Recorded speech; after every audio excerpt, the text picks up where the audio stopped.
এয়া আমি আছোঁহি বৰপথাৰৰ টিপাম ডাঙৰীয়া থানত।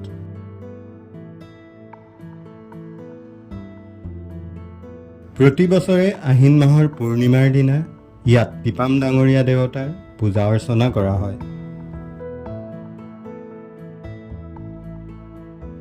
টিপাম ডাঙৰীয়া দেৱতাৰ নামত ইয়াত বগা হাঁহ আৰু কুকুৰা অৰ্পণ কৰা হয়।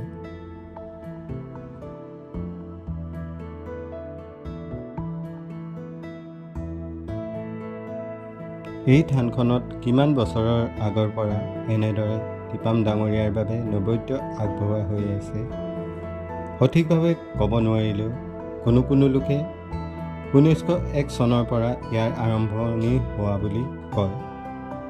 গতিকে এই থানখন প্ৰায় 100 বছৰ পুৰণি বুলি অনুমান কৰিব পাৰি।